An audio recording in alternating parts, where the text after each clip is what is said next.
For me, there's no sweeter success than a hometown success. So I just wouldn't feel right promoting my music everywhere else so heavily, but not coming back. Hey, what's happening, guys? I trust you're all doing well. My name is Edmund Kamara. My name is Ngozi Cole. My name is Aisha Kamara. Dominic Fofana. Maurice Iljusu. Ahmad James Conte, aka African Pope. Man, good.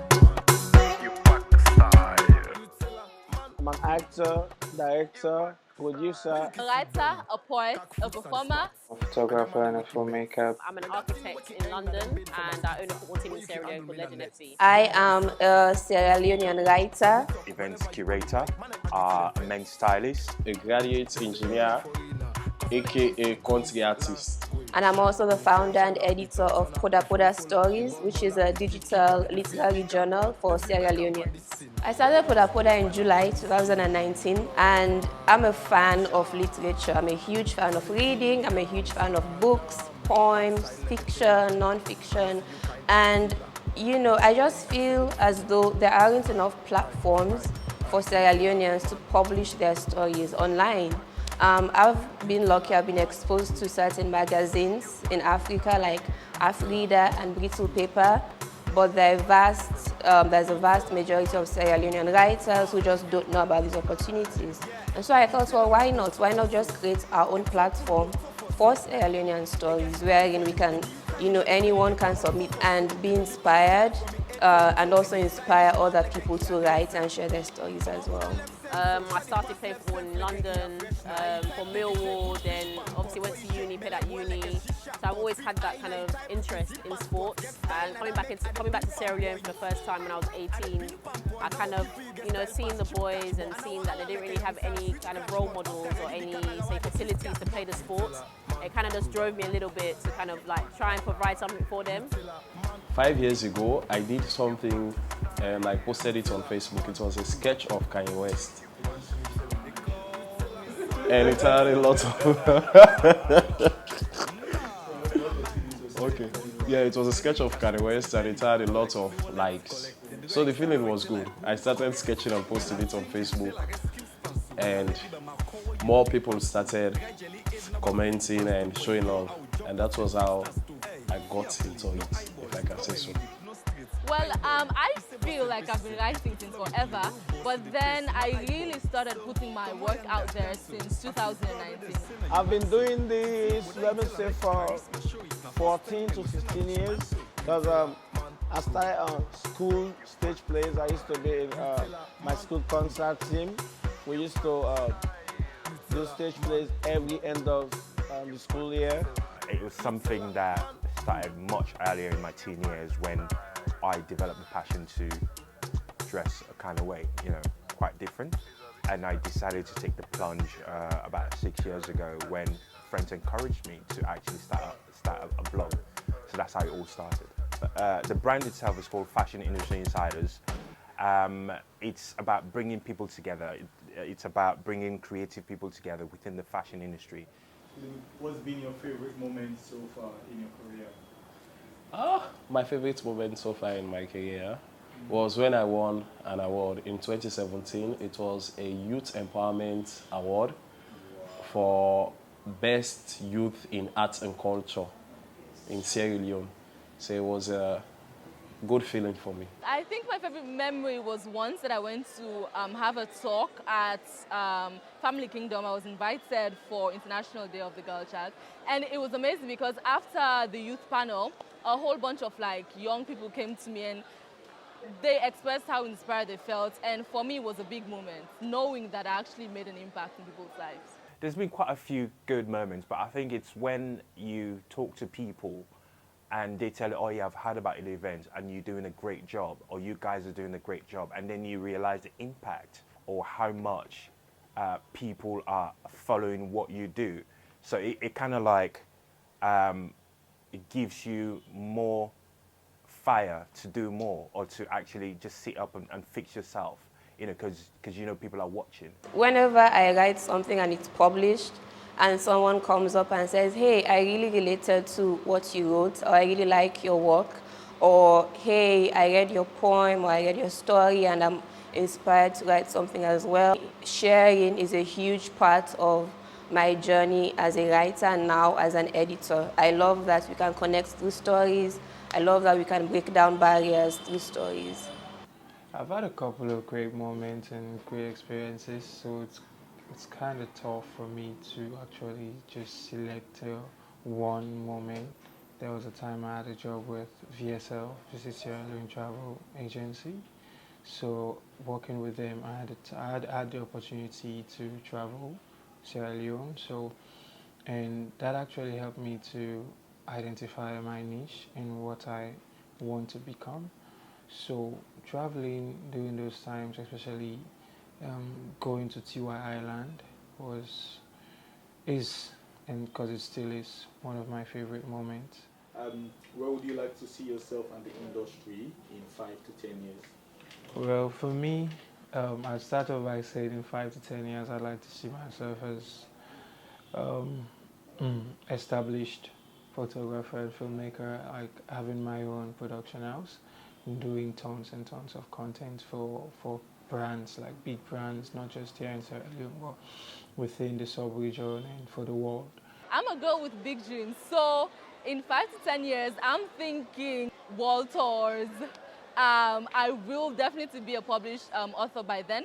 So New York Times bestseller list, things like that. And for the industry, I think we're getting there. And in 5 years, so much has been done in just these recent years. So in 5 years, we would have gone to places. The art industry in Sierra Leone is like non-existent. When I started doing art, it was hard to get the materials and it was hard to meet other artists. But because of we have this young industry coming up now, in the next 5-10 years time, I see art schools and more artists and more people responding to art in Sierra Leone. Yeah, I see more art lovers, collectors, and more people showing interest in the arts. 5 to 10 years, I really see Poda Poda as a digital platform, but also a publishing house. We don't have enough publishing houses in West Africa, in Africa as a whole. But I do want to start small. I understand that the world is changing, the world is going digital, but I would really love to see Poda Poda as, a publishing house and as a creative hub for Sierra Leonean writers and West African writers too. What are the biggest challenges you feel that you and your industry face in achieving some of your visions? One of the challenges that I face is that writing is one of the most, I think it's like a baby career in Sierra Leone. And we don't have an established system yet. We don't have people who have done it and have been like a global success. People that we can look up to. And so right now, basically, we're pioneers. And so it's a struggle. We're doing it every day, and it's like we're living through the mistakes we make. One of the biggest challenges is actually people not being willing to actually pay people what their work is worth. I mean, if you compare how much we're earning here compared to other countries, I would not say in the West, even like within the sub-region West Africa, you cannot compare some of the prices. And when you walk into a camera store to buy a lens, they're not going to look at you and say, okay, you're from Sierra Leone. Photography is not a big thing there, so we kind of like give you a deficit and cut off some of a certain amount. It will be the same fee as anyone else. I think one of the biggest challenges is it's been self-funded from the beginning, so it's a bit taxing in terms of funds. There are lots of ideas I have to expand, but some of it will have to come first from my personal funds. I've tried to apply for some, creative arts funding, but it seems as though there's some focus on like bigger countries with a larger creative scene, so Ghana, Kenya, Nigeria, and lesser focus on Sierra Leone and Liberia. So I hope that changes in terms of funds and support, and I hope that smaller countries like us will get the attention we need. The biggest challenge the industry faces right now is art materials are not available here. We don't have any art stores, like specified art stores. You take a walk along Kesi Road and you'll see a painting brush, and maybe you're taking a walk along Shaka Stevens Street and you see a set of acrylic paint, but there is no specified art store. So it's hard to get the materials to do the works here.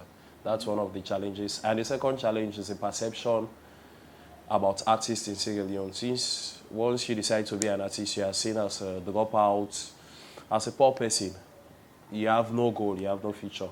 You know I'm better at this life. I think the biggest challenge is just adjusting to the way that they do things here. I think in America and in the UK, they're just so used to working at a faster pace.